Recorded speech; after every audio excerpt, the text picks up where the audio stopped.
네, 시작하겠습니다. 165페이지 조직 파트입니다.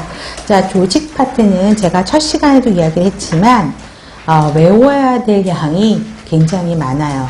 그런데 내용이 어렵지 않고 쉽고 간단간단한 것들이어서 조금 정리를 하실 필요가 있겠습니다. 자, 먼저 167페이지. 자, 조직의 개념과 기능을 보시면 되겠습니다. 자, 조직화라는 과정의 결과로 형성된 결과 구조물을 조직이라고 이야기를 하죠. 그래서 조직이 뭐예요? organization이잖아요. 조직화는 organizing이에요. ing가 붙죠. 그랬기 때문에 조직화라는 과정의 결과물이 organization, 조직이라고 되는 것입니다. 그래서 과정과 그쵸? 결과물의 개념 두 가지를 다 갖고 있는 거죠.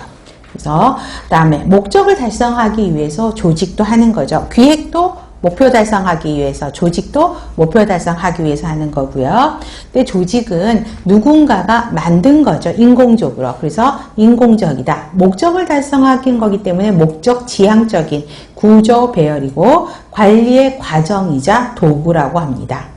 자, 그래서 특히 특성은 별표하시고요. 옛날 올드한 문제 기출이죠. 자, 조직은 어때요? 한 명이 조직을 만들 수는 없죠. 그렇기 때문에 한 명 이상의 사람이 있어야 되기 때문에 복수의 개념이라고 이야기하고요. 그 다음에 조직은 계층적 구조를 이루고 있죠. 계층적 구조라고 함은 조직의 계층제, 우리가 관료제에서 설명을 했었죠. 이러한 계층, 그래서 이게 하나하나 계층이 되는 거죠. 그래서 이런 계층을 이루고 있다라는 것입니다. 자, 그래서 계층 구조를 이루고 있고, 그 다음에 이런 걸 통해서, 그쵸?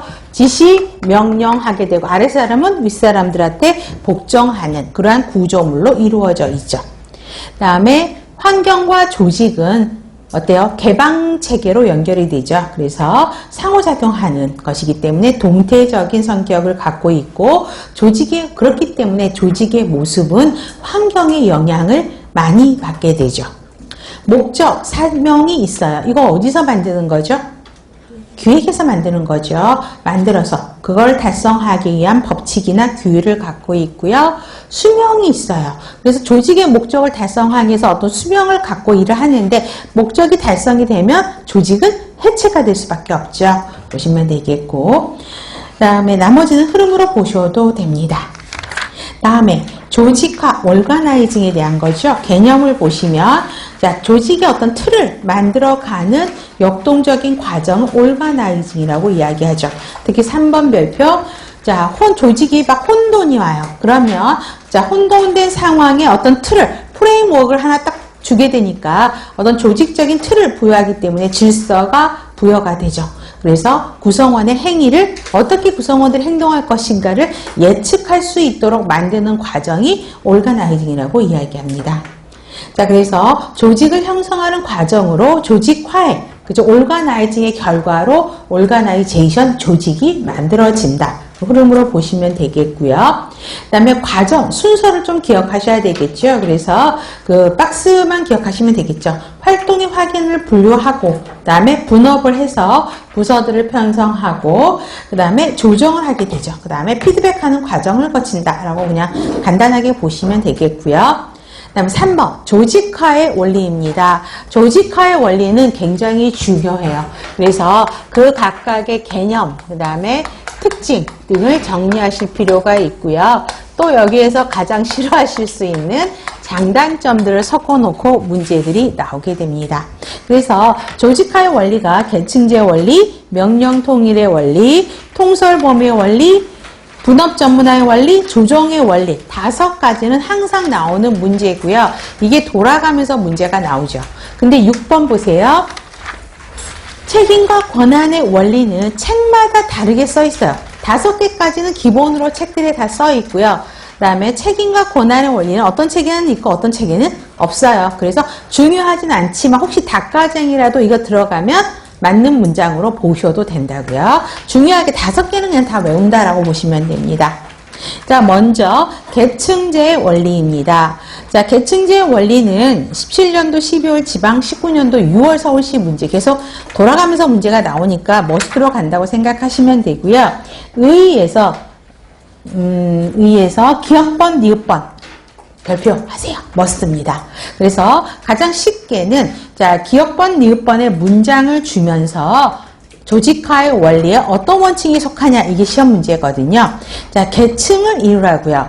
자, 조직화의 원리는 뭐냐면 현대사회로 올수록 복잡하고 거대해지죠. 그래서 관리자가 조직을 관리하기 할 때 이게 어려워요. 그래서 대규모적인 조직을 잘 관리하기 위해서 어떤 원칙을 가지고 관리하는 게 편하다라고 이야기를 합니다. 그러려면 계층제를 만드는 게 좋다라는 거예요. 계층이라는 건 뭐예요? 지금처럼 계층, 이런 층층적인 구조. 그래서 베버가 관료제 이야기할 때도 조직은 중세에서 근대로 넘어오는 대규모 시대에 계층제를 운영하는 게 훨씬 더 조직을 관리하기 쉽다라고 이야기를 했었잖아요.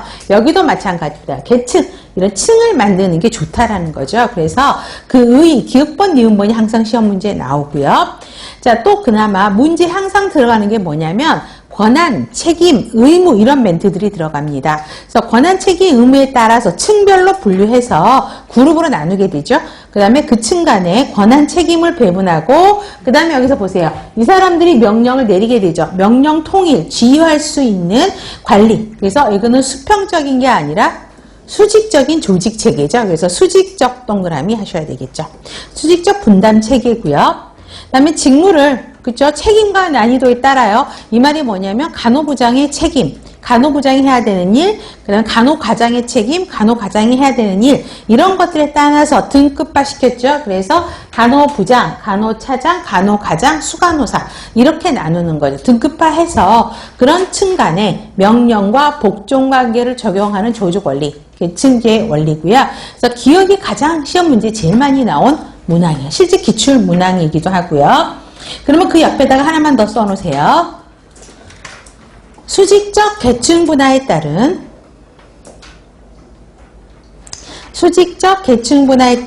직위의 권한과 관련된 원칙이죠.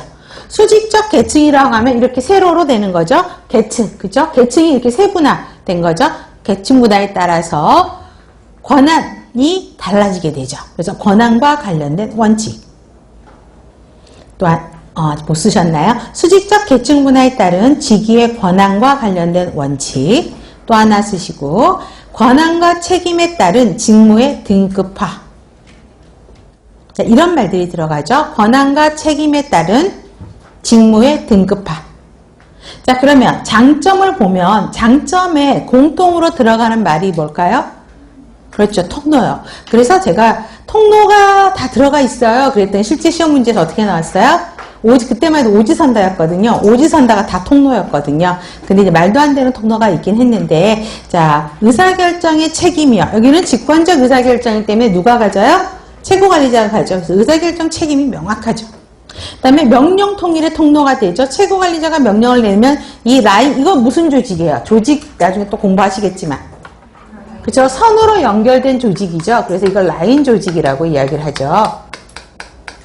그렇기 때문에 라인 조직은 명령 통일이 되죠. 그렇죠? 그래서 명령 통일의 통로가 되고요. 공식적인 의사소통, 공식적인 조직에서 이 선을 연결하고 조직 기구표에서 보여지는 게 이 조직이잖아요. 그렇기 때문에 의사소통의 통로가 되고요. 주로 수직적인 의사소통, 다른 말로 하면 하향적인 의사소통들이 이루어지죠. 또